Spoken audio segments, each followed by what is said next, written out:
Quand les nouvelles s'affolent, Métropole fait le point. Le point tous les matins, simultanément sur Radio et Télémétropole. Le point est une courtoisie de la BNC, Unipièce, Accordia Shipping et Lissa Lotto.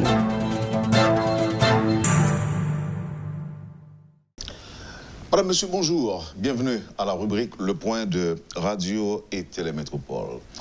On va parler culture, tourisme et communication ce matin, une semaine après le déroulement des festivités carnavalesques en Haïti.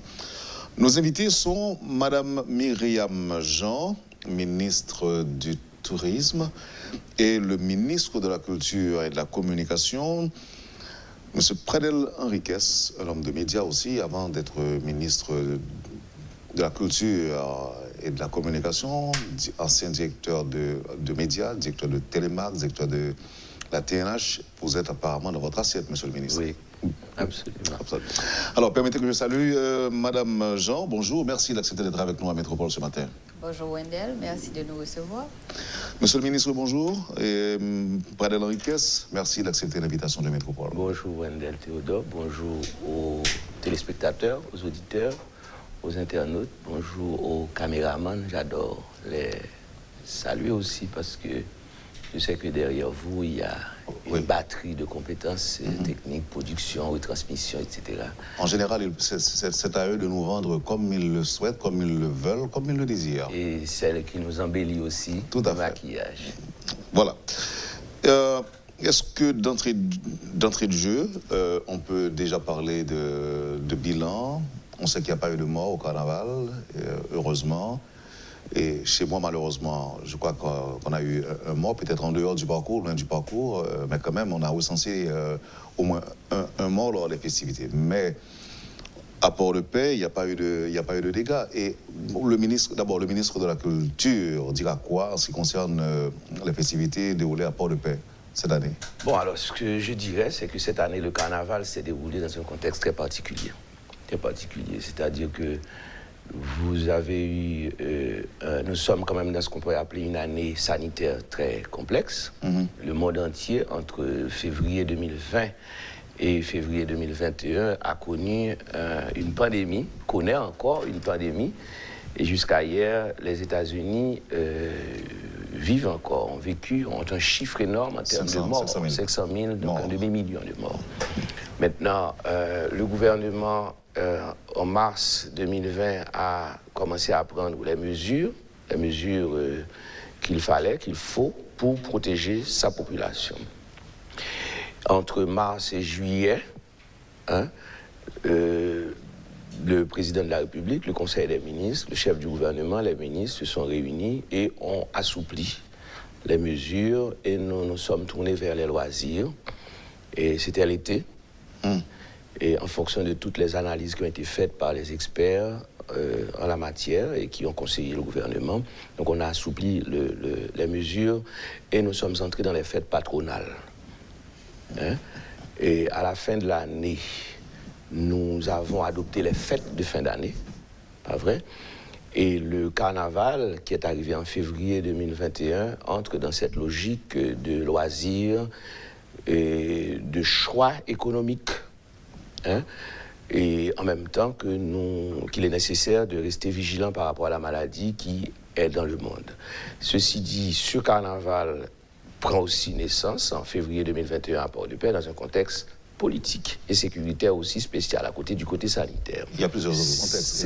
Il y a plusieurs contextes, absolument. Sécuritaire, politique, sanitaire. Et donc, le côté sécuritaire, c'est ce que nous avons affronté le mieux. Nous l'avons affronté le mieux grâce aux instances de sécurité, notamment le ministère de la Défense, le ministère de l'Intérieur, le ministère de la Justice et de la Sécurité publique, et puis le rôle impeccable de la police nationale. Parce que pendant les 3 jours... On avait parlé d'un déploiement de 1500 agents sur la nationale numéro 1. Et alors c'est plus que ça. Moi je dirais qu'aux côtés des 1500 agents déployés entre la route nationale et Port-de-Paix et le nord-ouest en général, il y a eu aussi le comportement de la communauté de Port-de-Paix. C'est-à-dire que, comme absolument, c'est-à-dire qu'on le disait en coulisses, la sécurité n'est pas seulement l'affaire de la police nationale, c'est l'affaire de la société, c'est l'affaire de la communauté. Donc, au niveau de la communauté de Port-de-Paix, ils voulaient avoir leur carnaval. Ils ont voulu leur carnaval, donc ils l'ont eu. Et ils ont pris toutes les dispositions pour sécuriser eux-mêmes leur carnaval. Ça, c'est une deuxième chose. À côté du rôle de la police et des institutions de sécurité, on a eu le rôle de la communauté. On a eu aussi le rôle au point de vue logistique, la manière dont ça a été construit, les stands, par exemple. Ça nous a permis d'avoir un contrôle. C'est presque un long couloir et des stands, environ presque une centaine construits sur un couloir allant de 1 km, 1,4 km et une largeur de 15 mètres. Donc ça nous a permis d'avoir un contrôle. Donc c'était un couloir assez strict, très sécurisé. Et donc quel que soit celui qui bouge. Hein. Et d'ailleurs j'en ai fait l'expérience d'un individu qui à un moment donné voulait faire des bêtises. Et quand vous voulez mettre en évidence ses muscles. Ses muscles, voilà. Parce qu'il y en a toujours, même à Port-au-Prince d'ailleurs. Oui. Le carnaval, c'est un mouvement comme ça, c'est un mouvement de masque et de défoulement. Mais quand je suis descendu dans la foule avec les agents de sécurité, on s'est parlé. Donc la communication a aidé. Donc en ce sens, la communauté a aidé, la police a aidé, la communauté a aidé, la logistique a aidé.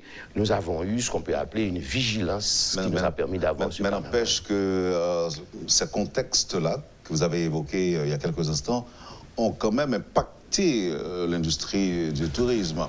Si nous parlons du contexte sécuritaire, contexte politique, contexte sanitaire, on a eu du monde, certes, on a eu la foule, certes, mais on aurait pu compter le double de ce qu'on a eu, ou encore le triple, si tout était réuni, si toutes les conditions étaient réunies, Madame la Ministre.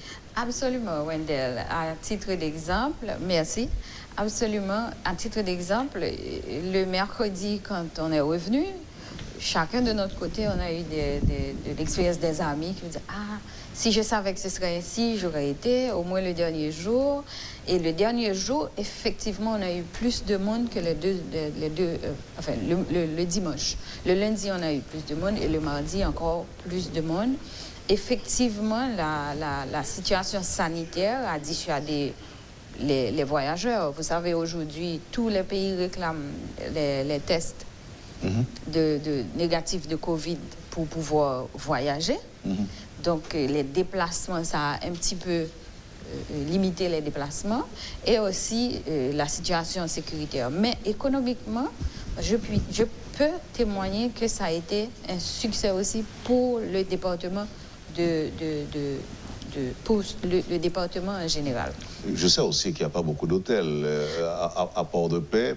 On rapporte qu'on en compte que 2. Toi. Très occupé par les officiels, j'imagine. Ah ben oui, absolument. Mais il y a eu quand même beaucoup d'efforts. Il y a eu des gens qui, à l'annonce du carnaval, ont rajouté des chambres. Je peux encore témoigner parce que moi, j'ai bénéficié d'une chambre qu'on a aménagée. Oui, pour la circonstance. Rapidement et qui était. D'ailleurs, j'avais la vue sur mer. Donc, oui, je ne demandais pas mieux. J'adore la mer. Et il y a aussi beaucoup de maisons qui ont été sous-louées par les propriétaires pendant les 4 jours. Donc, nous avions une équipe de journalistes avec nous. Ils peuvent aussi vous le dire. Nous avons loué toute une maison à 2 étages. Donc, il y a beaucoup de maisons. Et comme je vous dis, la situation sanitaire peut-être a empêché aux propriétaires de venir, parce qu'il y a une grande diaspora à Port-de-Paix, dans la ville de Port-de-Paix. Mais il y a eu quand même... les gens se sont très bien accommodés en sous-louant les hôtels, etc.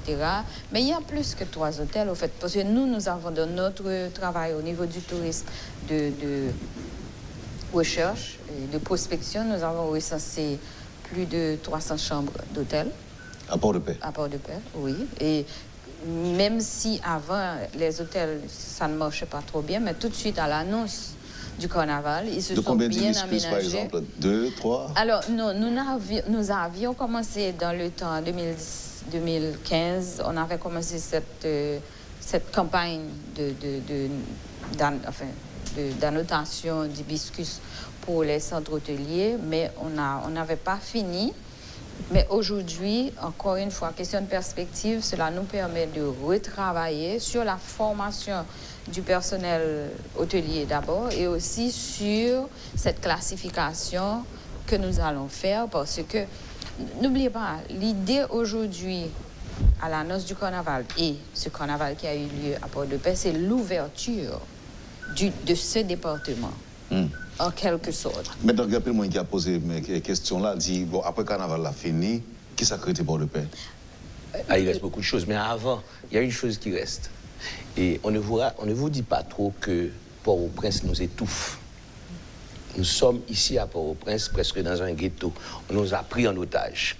Le reste du pays, parce que Port-au-Prince représente quoi? C'est environ 30 à 35% enfin, de la population globale du pays, 12 millions, donc disons qu'on a 4 millions, enfin bref. Mais ici, tout se joue. Tous les enjeux politiques, sociaux, économiques, et culturels, tout se joue ici. Tandis que le reste du pays, ça respire parfois. Par exemple, ce qu'on ne vous dit pas, le premier jour, ça s'est bien déroulé. C'était dimanche. Donc, on a eu ce lancement, etc. Et enfin, disons que s'il faut chiffrer, ça ferait 500 000, 600 000, là j'exagère. Le deuxième jour, on a eu environ 1 million de personnes. Mais vous savez ce qui est arrivé le lundi soir. On a eu des bus qui sont sortis de Port-au-Prince et qui sont arrivés à Port-de-Paix. Ces bus sont arrivés avec des jeunes qui ont crié comme si c'était le salut. Ils ont retrouvé la terre. C'est comme quand les boat people partaient à Miami et qu'ils arrivaient à Miami, ils mettaient à genoux.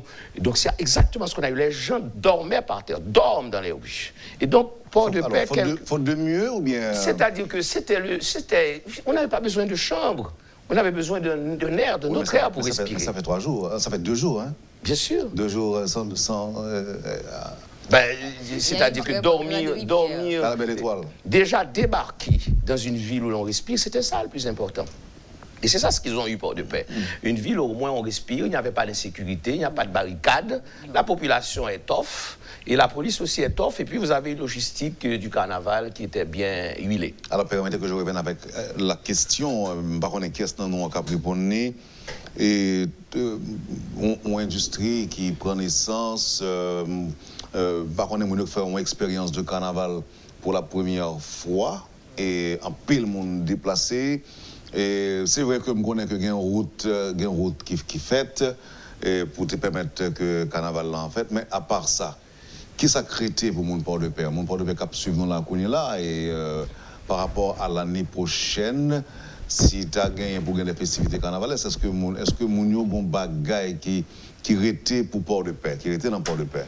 L'expérience du carnaval en province, que j'appelle le carnaval décentralisé, a commencé en 2012. C'était en février 2012. C'était les cailles. Il ne faut pas oublier.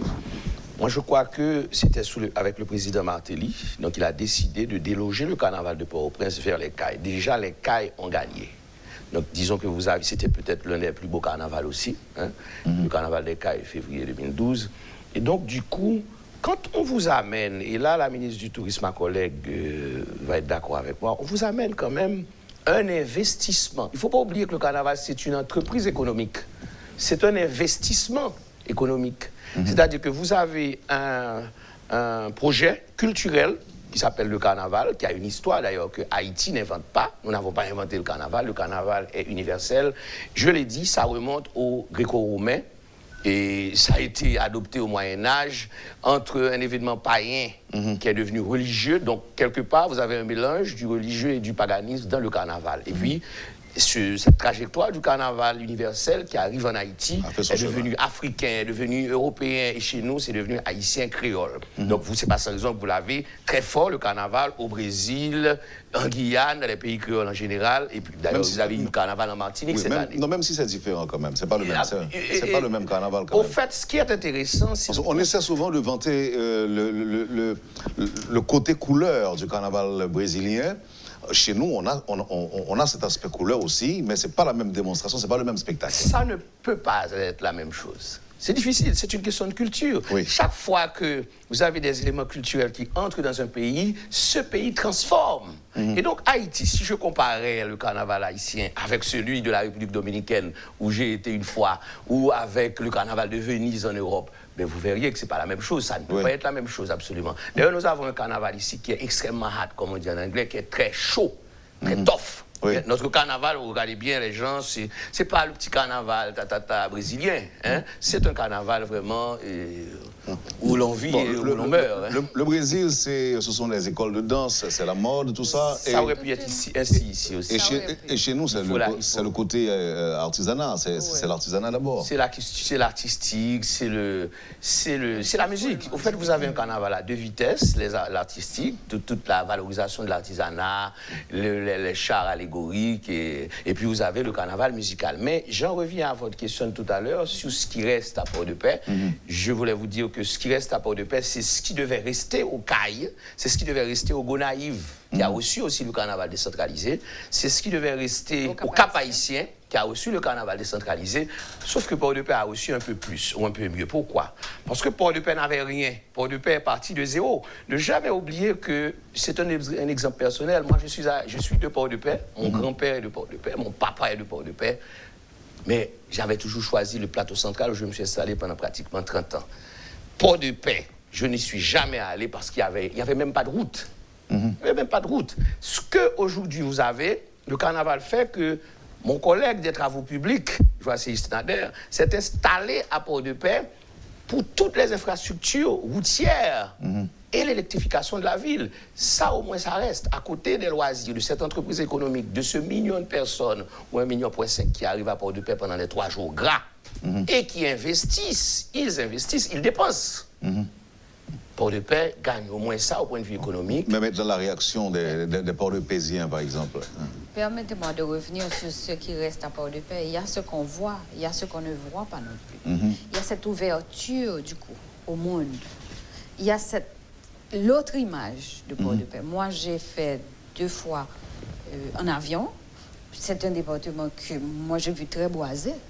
Alors qu'on nous vend souvent un environnement... Quand on me dit Far West, moi, j'ai regardé les films de Clint Eastwood dans le temps, les cowboys. Quand on me disait Far West, je me disais, mais quand je regarde de là-haut, je vois que c'est un département où il y a beaucoup d'agriculture. Moi, je vais vous dire une chose, il y a beaucoup de plantations de bananes.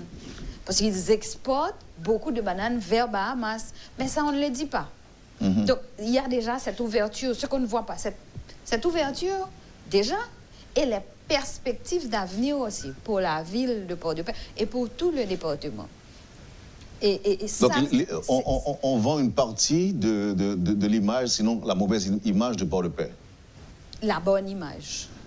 C'est d'abord une découverte, Port-de-Paix. C'est une découverte. La bonne image, moi non, vous avez découvert la bonne image, exact. Mais les gens en général vendaient la mauvaise image. Oui, quand on parle par exemple de Far West, c'est pas...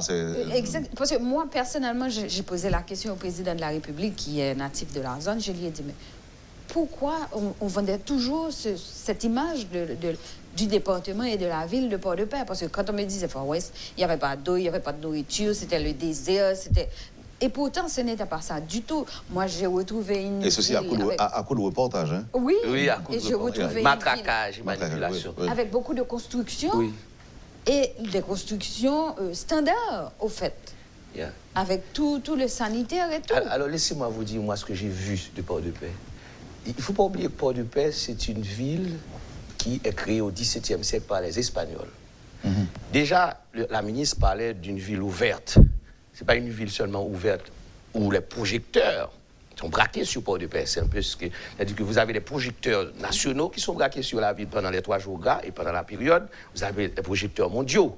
Mais c'est une ville aussi côtière. Vous avez l'île de la Tortue, vous avez la mer. Donc c'est ouvert avec Miami, les États-Unis, ouvert avec le centre de cette région. Et Port-de-Paix, c'est ce qu'on appelle une merveille au point de vue touristique. je ne suis pas mieux placé que ma collègue pour en parler. Oui. La mer, les grottes, et les... Alors, vous savez, c'est assez extraordinaire ce qu'on nous fait, ce qu'on nous a fait. Maintenant, parlons du potentiel touristique de Port-de-Paix. Justement, nous, avec l'équipe de journalistes qui nous accompagnait, nous n'avons pas fait l'autre partie qui va vers Mol Saint-Nicolas, mais parce que moi, je l'avais déjà fait toute seule, avec une autre équipe. Donc, nous, on a fait la partie qui va vers Saint-Louis-du-Nord, et jusqu'à Ansa-Folleur. On est arrivé jusqu'à Ansa-Folleur. Et moi, je vous assure, j'étais étonnée. Il y a un endroit magique qu'on a découvert qui s'appelle la Pointe des Icas. C'est une baie avec une mer paisible. Et je me dis, mais mon Dieu, pourquoi on parle de Far West? Parce qu'on a été émerveillés. Non, mais est-ce que les fils de Port-de-Paix ont pris soin de leur ville? D'ailleurs, le ministre, votre collègue, vient de dire qu'il a passé 30 ans dans le centre et jamais il n'a mis les pieds à Port-de-Paix. Oui. Et je suppose que beaucoup de Port-de-Paisiens, comme vous, font la même chose. Ils se sont installés à Miami et ne viennent que rarement là-bas. Alors que s'ils y étaient allés de temps en temps, ils auraient pu se rendre compte de tout ce que la ville comporte comme potentiel. Aujourd'hui, on doit arriver à... Enfin, on arrive aujourd'hui à se poser la question, moi, personnellement, quelle est notre appropriation de nous, de ce qu'on a? Est-ce que nous voyons les mêmes potentiels que les autres pour ce que nous avons? Ou du moins, je ne sais pas, c'est peut-être que le ministre a eu le même sentiment que moi des fois. Vous avez l'impression d'être exubérant par rapport à la nature, par rapport à cette baie dont je vous parle, mais peut-être que les autres ne le voient pas de la même façon que nous. Et à ce moment-là, on a l'impression qu'on va à contre-courant. Mais il faut changer la donne. Moi, je préfère ne pas m'arrêter sur ce qu'ils ont fait, mais ce qu'on a la possibilité de faire pour l'avenir. Et spécialement pour ce département. Écoutez, moi, je suis partie en avion et revenu par la route, parce que je voulais voir, je voulais m'imprégner. Par avion, la première chose que j'ai découverte, c'est qu'il y a une grande rivière, je crois que c'est la rivière Trois-Rivières, enfin, une grande rivière, j'ai oublié le nom là tout de suite, qui passe... Le boulevard de Trois-Rivières. Alors, le boulevard, c'est à l'intérieur de Port-de-Paix, mais la rivière même, c'est une grande rivière qui passe tout le long de la route. Pour arriver à Port-de-Paix. Donc c'est une rivière qui vous accompagne. Oui, et croyez-moi, c'est beau de là-haut. Et quand on dit qu'il y a de l'eau, c'est qu'il y a de la vie. C'est ce qu'on dit toujours. La deuxième chose, en allant jusqu'à Ansa-Folleur, il y a la mer. À chaque fois que je vois la montagne de l'autre côté, et puis la mer de l'autre côté. D'un côté, la mer, de l'autre côté, la montagne. Ça fait un tableau. Ça fait un beau tableau. À chaque fois que je vois ça, et puis je me dis, mais mon Dieu, ces gens-là doivent vivre bien, d'avoir la mer tout près comme ça. Et vous savez, question de santé, on vous dit quand vous respirez l'air de la mer, c'est très vivifiant. Donc, je me disais, mais aujourd'hui, c'est comment canaliser tout ça, comment rendre ce département qui a maintenant la route. Et je vous assure, la route est agréable. Oui. Tu l'as faite, moi je l'ai fait aussi. Moins de 5 heures. Je l'ai faite aussi. Moins de 5 heures aujourd'hui. Oui, de chez moi, Biblin, jusqu'à Port-de-Paix. Oui. Alors, moi, je voulais ajouter une chose à toute cette intervention de ma collègue. Il y a deux choses qu'on confond, en général. On confond notre incapacité à prendre du temps pour voir la beauté de l'autre, la beauté des choses, la beauté de notre environnement. C'est la première chose qu'on confond. C'est-à-dire que la beauté est en nous, la richesse est en nous, mais on n'a pas le temps de le voir non plus, de voir ce qui est beau chez l'autre. Et puis, on confond aussi la gouvernance. C'est-à-dire qu'il y a tout ce rôle que l'État, que le gouvernement, que l'histoire, etc., n'a pas joué, ce rôle que nous n'avons pas joué dans le paysage et où nous sommes élus, où nous sommes nommés, et qu'il est important de gouverner, de gérer. Et c'est ce combat qui a été gagné avec Port-de-Paix. Quand le président a observé que Port-de-Paix pouvait être un modèle, Parce que comment deviner un instant amener le carnaval national? Vous savez ce que c'est que le carnaval national en Haïti entre Duvalier et récemment? C'est 2 millions de personnes, c'est toutes les classes sociales, etc. Et puis l'amener dans un endroit qui jusque-là était ignoré, sous-estimé. Enclavé aussi. Enclavé. Et, donc, c'est ce qu'on appelle un défi. On va observer la pause. Chers invités, alors, je voudrais au retour aborder avec vous cet aspect. Ayant découvert tout ce potentiel l'apport de paix, est-ce qu'il y a un plan? Est-ce qu'il y a un plan de développement sur le plan touristique, sur le plan culturel, que le gouvernement aurait découvert, ou encore tout ce potentiel que vous avez découvert, comment le mettre à profit, comment l'exploiter? C'est entre autres points qu'on aura donc à voir au retour. Merci de votre patience. Merci. Vous suivez, madame, monsieur, la rubrique Le Point de Métropole. La ministre du Tourisme, madame Myriam Jean, et le ministre de la Culture et de la Communication, monsieur Pradel Henriquez, sont donc les invités de ce matin avec qui on parle culture, tourisme et communication. Merci de l'intérêt. À tout de suite après la pause. Le Point est une courtoisie de la BNC, Unipièce, Accordia Shipping et Lissa Lotto.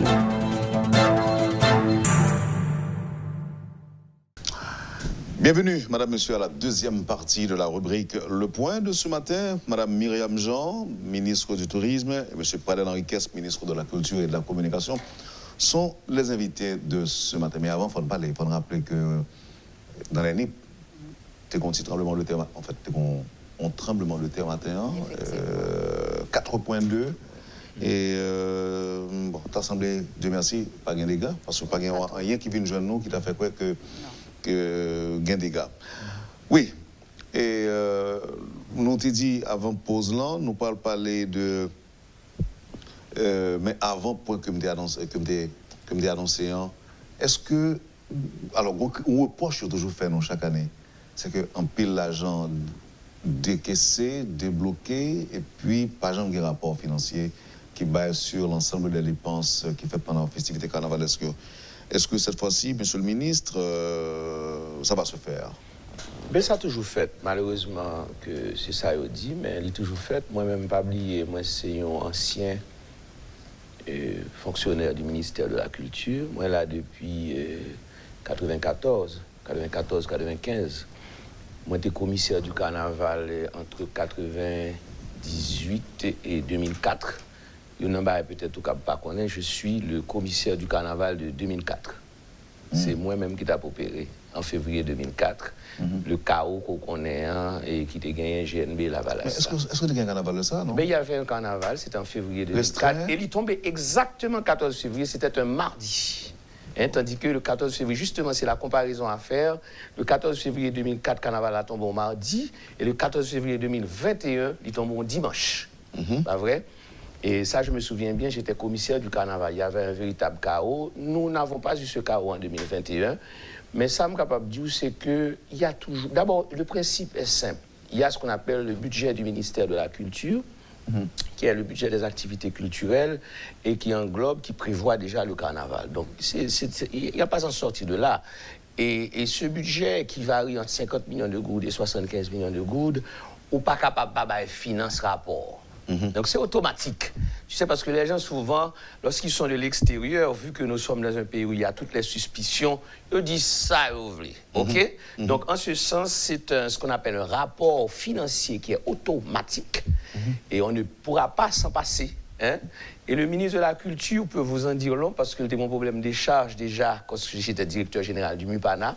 Donc, les rapports financiers, les audits, aujourd'hui d'ailleurs, sont plus soutenus. Depuis le président Préval, les mécanismes mis en place pour les audits, pour les contrôles financiers, et d'ailleurs le contrôle financier se fait a priori déjà. Donc les ministres ne sont que de simples ordonnateurs, et voire même s'ils sont ordonnateurs, ils le sont avec ce qu'on appelle les comptables publics, qui est un principe mis en place entre 2007 et 2008, donc les 10 et 11 dernières années. Donc, en ce sens, le rapport financier est automatique. Ce que nous faisons là aujourd'hui, c'est un bilan technique sur ce que ça a été et sur ce qui reste du carnaval. Mais je crois que entre les deux, on peut jauger Et ce qui reste techniquement et ce qui financièrement, au contraire, moi, ce que je verrais, c'est un carnaval où il y a une présence du secteur privé dont on ne parle pas souvent. Chez nous, paradoxalement, c'est le secteur privé qui supporte le carnaval. On ne dit pas assez. Ça vous donne l'impression qu'ils ne sont pas présents, ils sont bien là. Ils sont très présents, le secteur privé. Dans le carnaval. Oui. Ils sont très privés. D'ailleurs, le budget du secteur privé, selon l'époque, est supérieur plusieurs fois à celui de l'État. Le budget, je ne le dis pas. Donc, nous sommes capables de dire que le secteur privé, il était un gros contributeur. Le secteur privé est au premier plan. Je vais vous donner un exemple simple, un chiffre simple. En 99, je suis commissaire du carnaval. C'est un groupe Racine que nous avons subventionné. Donc, on leur donnait à l'époque, disons, 10 000 $ ou 50 000 gouttes ou 100 000 gouttes, par exemple. Mais lorsque Tivaï s'est arrivé, donc c'est en fonction de qualité de jazz là. J'ai leur vu une côté me dit non, à l'époque c'était plusieurs millions qu'il nous fallait parce que nous, notre char, le son, ça vient de l'étranger. Ça veut dire que vous avez le matériel aussi est importé pour le carnaval. Donc le carnaval, c'est pas seulement une entreprise économique essentiellement haïtiennes, sont entreprises qui gagnent importation, qui gagnent un flux. Donc ça veut dire que Haïtien a fait comme, étranger a fait comme. A fait comme.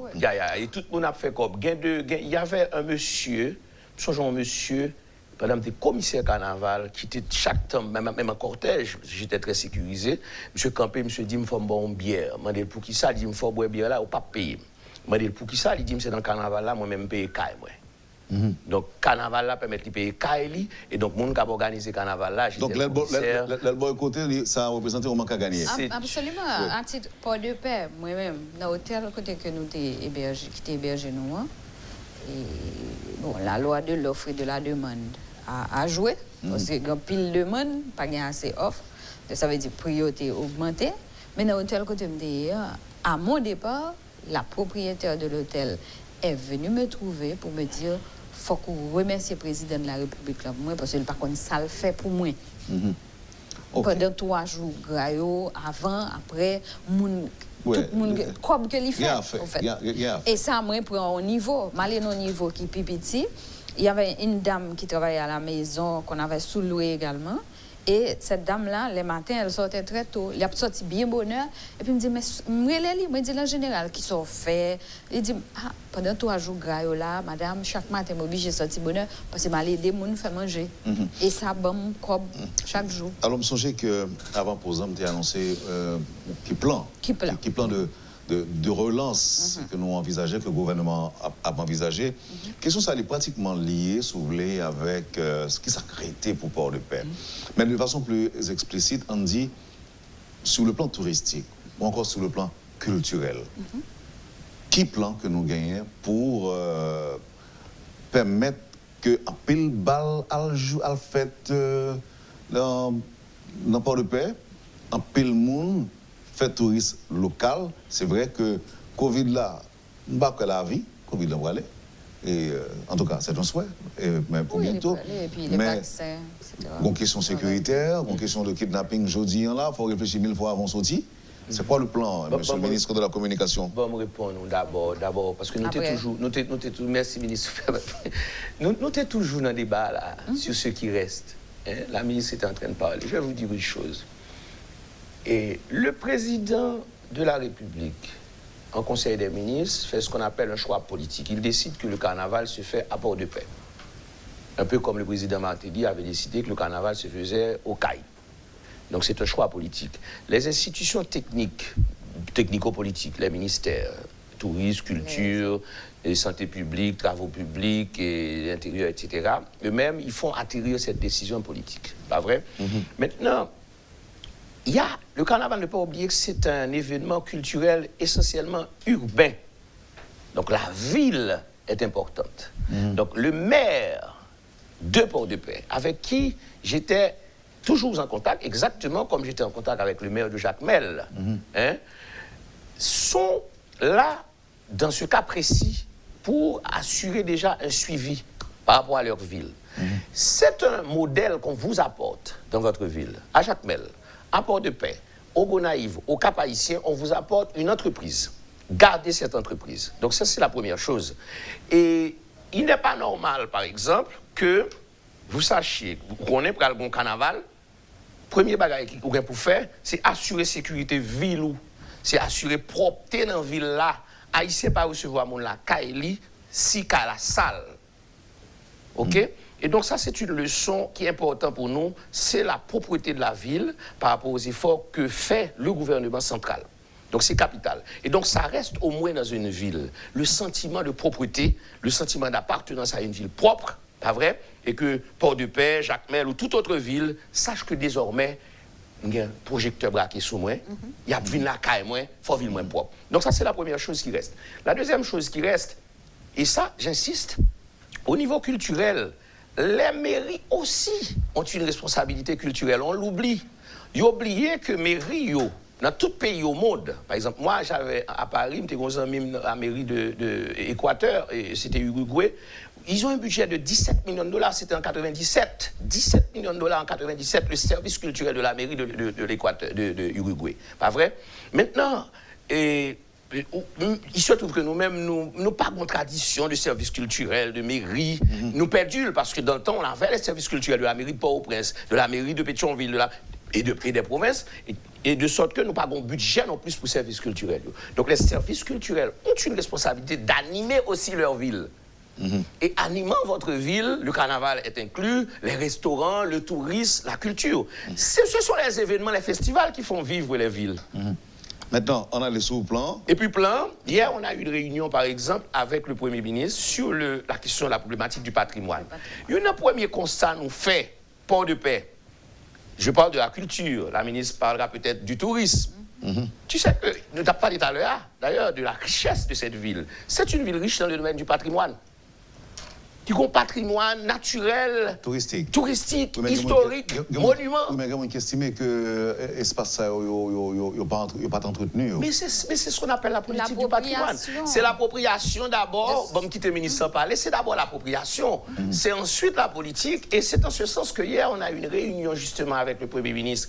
La ministre du Tourisme était là. Le directeur de l'ISPAN était là, l'Institut de sauvegarde du patrimoine, sur comment approcher cette problématique, approcher la question patrimoine non, pour l'ensemble du pays, mais en particulier pour le Nord-Ouest ou pour Port-de-Paix lui-même, suite à ce carnaval qui nous a permis de nous faire révélation ça, qui a ce patrimoine riche. Dépend de quel du ministère de la Culture et de la Communication. OK. Donc l'effort, le centre historique de Port-au-Prince, tout le centre. Haïti, c'est un pays riche au niveau de son patrimoine. On a découvert que y a presque de 200 monuments. Les sites touristiques dépendent du ministère du tourisme. Les sites touristiques, ça va de soi, dépendent du ministère du tourisme. Oui. Et vous découvrez un pile Port-de-Paix. Un pile, oui. Qui l'autre regard nous gagne? L'autre regard qui pourrait amener nous vers un plan. Moi, pas c'est pas problème n'a pas sorti de jeudi, ni de l'année dernière, ni de 10 ans. Il est sorti de longtemps, côté que nous avons une situation avant, après l'indépendance, côté que nous avons estimé que faut que nous te protéger pour Français à tourner. Et il y a eu la construction de forts, les plus grands et les plus petits, partout à travers le pays. Gagné, nous ne connaissons pas gagné jusqu'à présent qui est accès difficile, gagné qui est très bien préservé tout. Donc nous venons découvrir au fur et à mesure. Et nous-mêmes haïtiens, c'est ça que fait dire un mot qui est important, appropriation. Là, on a approprié de monuments pour comprendre que il ne faut pas regarder Citadelle, qui est un plus grand site. Du patrimoine mondial. Patrimoine mondial, d'ailleurs. Là, regarder l'autre, c'est que l'esprit pour nous te défendre que colonisateur pas retourner. Et approprier pour nous dire aujourd'hui, son effort que en cette nuit été fait et que faut que nous protéger et en même temps il y a un aspect économique important parce que l'homme vient visiter et que ou une structure qu'il a ou un guide qui a expliqué le contexte esprit qui était derrière tout ça et puis pour nous réaliser ça qui était fait économie en vini et communauté en supposé gain retombé par rapport à ça. Mais nous fait exemple en Port-de-Paix. Nous avons regardé un ancien fort tout près de la mer le Fort Pajotte. Le Fort Pajotte, avec, vous connaissez l'histoire du général Maurepas, qui était il ne faut pas oublier que Port-de-Paix, c'est la ville de Capois-la-Mort, qui est l'un des plus grands généraux de l'histoire d'Haïti, salué par l'armée française. Oui. Par Rochambeau. Par Rochambeau. Donc, ça vient faire, pour me continuer, ministre, c'est que nous réalisons que, tant qu'on a pile dans l'autre département, il y a un pile potentialité touristique pour nous exploiter. Et je retourner vers vous qui parler de plan. Mais plan, ça, il n'y a pas qu'un plan après 10 jours du carnaval et puis nous venons en plan. Non. Est-ce que tu as réfléchi sur ça déjà? Absolument. Mais ma ministre, nous avons fait réunion par nous. Et avec le Premier ministre hier, que nous remercions qui te recevoir nous sur ça, qui permettent de nous faire. Premièrement, ça qui pour faire, c'est inventaire. Qui ça gagne? Parce que Wendell, gagne nous pas connaît. Gagne qui accès difficile. Gagne que moun zone, riverain zone connaît, mais qui n'en monde. Et puis c'est après ou même dans marché. Au fait, nous avons parlé de ça, de marché que le Premier ministre a dit ça, que les marchés en pile pour arriver dans le fort qui est dans la zone passage de Henry. Le nom arrivé Marseille pour là, par exemple, qui ça nous gêne comme. Nous jouons deux vestiges. Comme vestiges. Nous jouons deux vestiges de fort qui sont dans Béa, que moi-même, j'ai visité. Donc, mais c'est ces vestiges qui sont conditionnés. Vous comprenez? Comme si qui pour conditionner. D'ailleurs, il n'y a pas loin piste d'atterrissage là. Donc, il y a un pile de travail qui pour faire, mais comme aéroport, piste d'atterrissage, on peut le déplacer. Donc, ça vient faire que nous pourrons chita avec le ministère de la Culture, site peut-être économiquement, il pourra dépendre de moins, mais restauration d'abord, c'est l'ISPAN qui dépend du ministère de la Culture. Question courante, parce que ça qui arrive après le carnaval, et puis on tombe dans le blackout, il y a toujours un problème.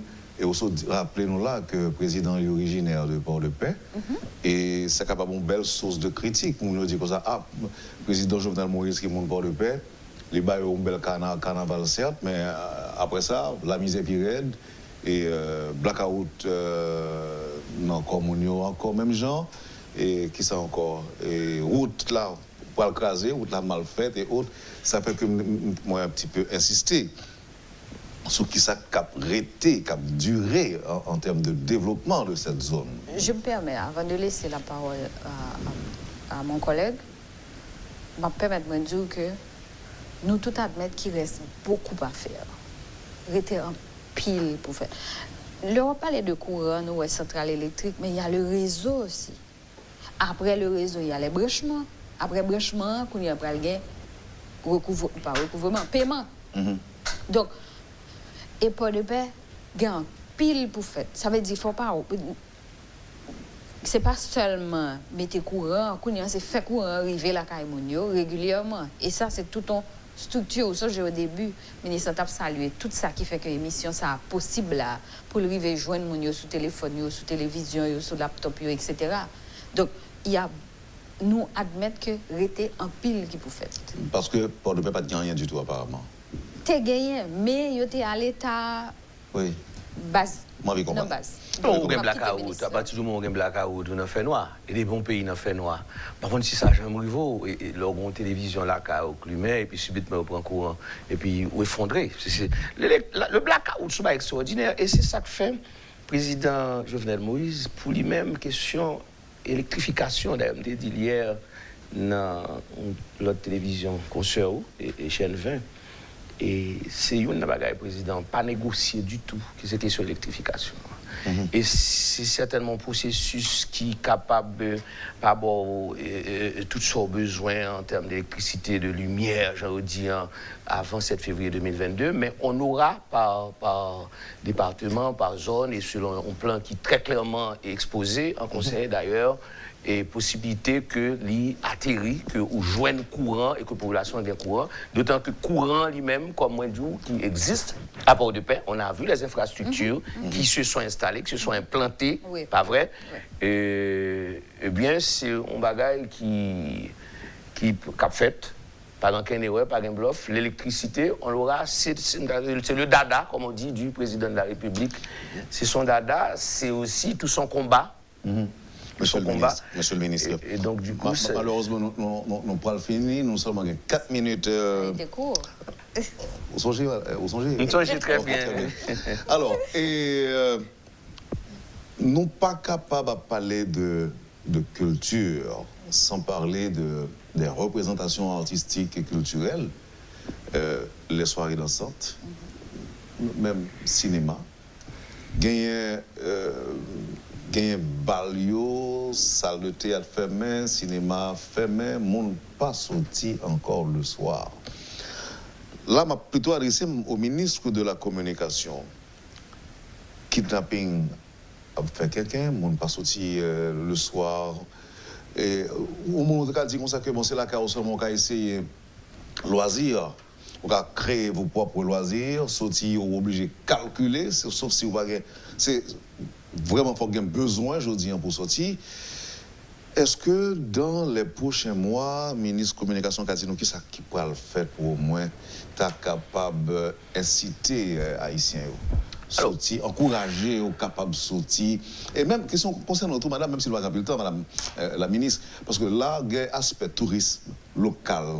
Par exemple, il y a des gens qui comptent sortir, on dit que vous pouvez parler de l'Artibonite, vous pouvez aller dans le sud, vous pouvez le faire.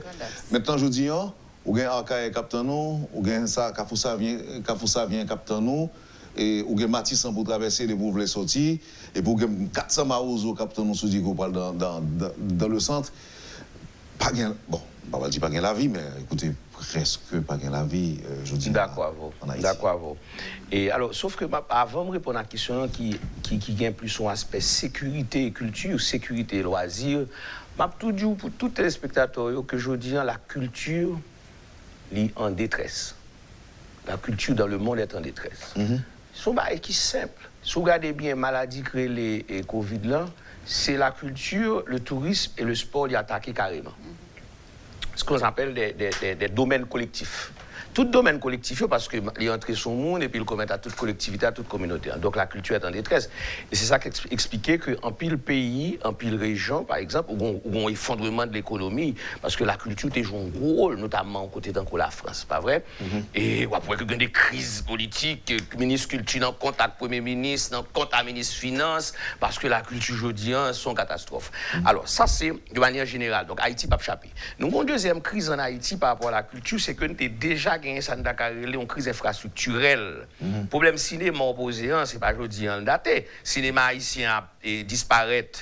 L'autre jour, avec un monde qui travaille dans le ciné impérial, la chute du ciné impérial, la chute du ciné Capitole, tout cinéma Paramount Haïti, tu as gagné une région métropolitaine, une quarantaine, une cinquantaine de salles de cinéma, je veux dire, il y a zéro salle de cinéma. Donc, c'est ça que nous un domaine pour nous apprendre avec un P7 jeudi, alors que l'histoire mondiale du cinéma, commencé en France, il continue en Haïti entre 1895 et 1899. 4 ans après le cinéma français, qui nous a donné le cinéma hollywoodien universel, est né le cinéma haïtien. En 1899. Mais je dis, nous faisons avant tout. Et puis je dis, nous sommes parmi les premiers pays qui battent le cinéma. Donc c'est le paradoxe. Autant Haïti, c'est un pays qui crée aussi ce qu'on appelle le droit d'auteur. Parce que les premières lois sur la protection des artistes, ils sont nés à la fin du 19e siècle, et puis nous sommes membres fondateurs OMPI, et puis je veux dire, nous n'avons pas respecté aucun droit d'auteur pour les artistes. Non, qui ça n'a fait, nous sommes un pays extraordinaire en termes de paradoxe. On fait quoi, monsieur le ministre? On fait quoi maintenant? En fin de quoi, il nous faut revenir à nous-mêmes. On enfile les gants. À un moment donné, il faut nous reconnaître que les élites que nous avons là, je dis, ont échoué. Les élites économiques ont échoué. Les élites politiques ont échoué. Les élites culturelles, intellectuelles ont échoué. Les valeurs morales ont échoué. L'Église a échoué. La famille a échoué. Il faut nous reconnaître. Et il faut nous reconnaître que seule chance que nous avons là, je veux dire. L'échec est général, je veux dire. L'échec est général. L'échec n'est pas seulement général. L'échec, living d'abord individuel. C'est comme si moi-même, je regarde chaque fois dans le miroir, je me dis, mais j'ai une responsabilité. Maintenant, seule chance, la seule chance. Oui, la seule chance, c'est s'asseoir. C'est de s'asseoir. C'est résigner nous en toute humilité pour le chita. J'aurais nous fait là, pour le chita, pour nous dire, voilà le diagnostic, voilà la responsabilité que j'ai, voilà ce que nous, on peut faire pour résoudre le problème. Alors, on t'a parlé tout à l'heure de sécurité et loisirs. Personne aujourd'hui n'a pas prendre chance pour prendre un corps pour aller dans le restaurant Pétionville, Portofino, au quartier latin. On n'est pas capable. Ou un problème économique, ou un griffe de gado dans la bouche, tu ne peux même pas manger dans un restaurant. C'est déjà un problème moral lié. Donc il faut qu'il y ait une stabilité sociopolitique qui permette de résoudre le problème économique, problème manger, problème chômage, le problème de l'emploi, et puis la valorisation des jeunes. Pas vrai? Qui fait que, je dis, un jeune est exposé, manipulé. Quand on va regarder avant hier, de jeunes étudiants qui ont une valise dans le dos. Et ceci, ont gagné depuis la fin du règne de Jean-Claude Duvalier, depuis les années 80. Qui sac dans la valise là? Ce n'est pas le livre qui gagne, c'est roche. Et c'est 35 ans où gagne ça dans l'université d'État. Valise qui dans le dos, pas de livre là dedans encore, c'est roche. Nous avons cessé de lire. Alors que moi-même, en 88, je manifestais dans la rue. Mais le soir, je montre la caille, moi, j'ai une bibliothèque. M'appli. Et c'est ça que fait qu'au monde jeudi. Et c'est ça que fait jeudi. Mais merci, monsieur le ministre de la Culture. Madame, moi-même, je pense qu'on gagne l'honneur du dernier mot. Moi-même, dernier mot pas moi, c'est que... Dans la même question. Dans la même ligne. Promotion tourisme local et autres. Promotion que nous avons fait aujourd'hui, il y a un pile contexte qui limite, qui barre même. Mot pas moi, c'est que pas rien qui résout sans pas de communication. Pour me connaître position, pour qu'on positionne et puis pour nous dire mais qui côté nous aller. Ça c'est une. La deuxième chose que je me rappeler c'est que faut que personne ne pas oublier Haïti. Haïti avec 12 millions, 10 millions, 11 millions, sac en province, sac Port-au-Prince, sac dans la ville. Faut que personne ne pas oublier Haïti d'abord. Économiquement, après Covid, à la relance, toute réunion que nous participons, tout forum, yo percevons un seul bagage. C'est que après que tout le monde finit prendre vaccin et qu'au fur et à mesure Covid allait, parce que Covid pour aller, tu as influenza l'aller, tu as toute grippe espagnole, tu as la peste l'aller. Enfin, c'est la vie. Il y a montée, il y a descente, il y a bon moment, il y a mauvais moment.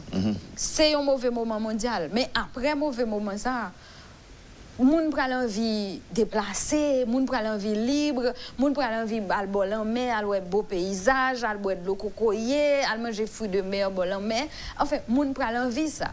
C'est le moment pour nous même pour nous chita, pour nous créer un couloir et un canevas pour nous prendre des grandes décisions tout pour nous permettre que moun yo vini. Gon bagay que moun yo pas comprendre, une grande décision c'est que leur touristes nan vini, protection pas dépend de l'armée ni de la police.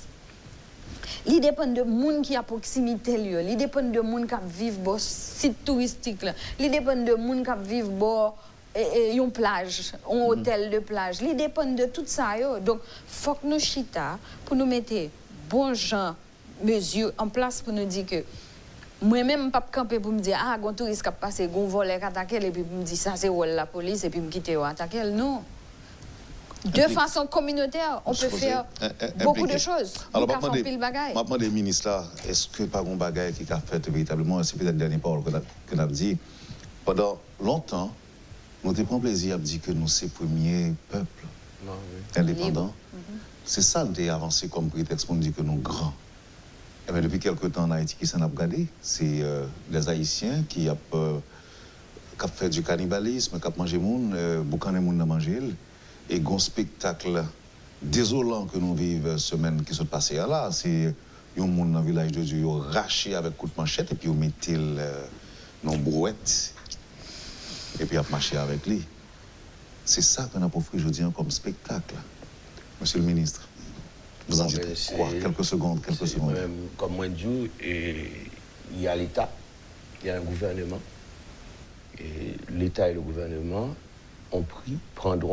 prennent leurs responsabilités à tous les niveaux. Un peu comme le Premier ministre nous a convoqué hier sur la question du patrimoine. Nous connaissons que le gouvernement est préoccupé par la question de la sécurité. Les dispositions seront prises pour que la sécurité revienne. Quel que soit qu'on est qui derrière, soit Abdio, qui souvent du matraquage, qui souvent montrait que payant, il ne reste plus rien, etc. Mais qui est souvent vrai aussi. Mais il ne reste pas beaucoup de choses non plus, monsieur le ministre. Parce que là, on connaît, c'est vrai. Il ne reste pas beaucoup de choses. Il en reste quelque chose. On connaît. Mais là, pas dire que le mal aura quand même le dessus. Je vais te dire. On connaît que. Ça choque. Il y a deux bagailles. L'on a regardé pays où là où on a craché, on a 1000 morceaux. Oui. Et puis il y a circulé avec lui, non, brouette, pour montrer, pour voir comme image, comme spectacle. Pas de bagaille qui est grave, qui est laid que ça. On connaît deux bagailles. Gain d'abord, comme moi t'ai dit, la question, je dis, c'est que nous faut nous prendre le temps pour nous garder en nous. Nous avons encore certaines richesses, nous avons encore certaines ressources, il faut nous faire. Et puis, il y a le rôle que l'État doit jouer absolument. En Conseil des ministres, on se réunit, toute journée, on a réfléchi sur la question de sécurité. Je dis, la justice, et je vais insister pour vous, la justice doit être au cœur de nos préoccupations. Le respect de la loi doit être au cœur de nos préoccupations. La Bible, bon côté le dit, m'a dit pour vous, la justice élève une nation. Notre échec, je veux dire, c'est parce que nous n'avons jamais donné de force, de poids à la justice. Le métier du droit, l'avocat, la loi, regardez notre culture, on dit Constitution, c'est papier. Bah, on a fait. Merci, monsieur, dame. Merci, madame Myriam Jean. Merci, monsieur Henriquez, Pradel Henriquez. C'est un plaisir pour me détendre le matin. Merci parce que vous avez accepté de faire un petit bilan et de ça qui passé pendant les 3 jours gras à Port-de-Paix. Nous sommes contents, mais j'espère que la présence nous a fait un peu de plaisir. Jeudi, pour entendre parole ça, qui peut être différent de ça qui a dit de l'autre côté. Merci encore une fois. Merci pour l'invitation. C'est ton plaisir, c'est ton plaisir. Et merci pour tes spectateurs qui étaient très gentils, aimables, qui ont écouté, qui ont suivi. C'est ça. Vous avez suivi, madame, monsieur, la rubrique Le Point de Métropole. Les ministres du tourisme et de la culture et communication, madame Myriam Jean et monsieur Pradel Henriquez, c'était donc les invités de ce matin. Merci de nous avoir accueillis chez vous. Passez une excellente journée avec Métropole et à demain. Quand les nouvelles s'affolent, Métropole fait le point. Le point tous les matins, simultanément sur Radio et Télémétropole. Le Point est une courtoisie de la BNC, Unipièce, Accordia Shipping et Lissa Lotto.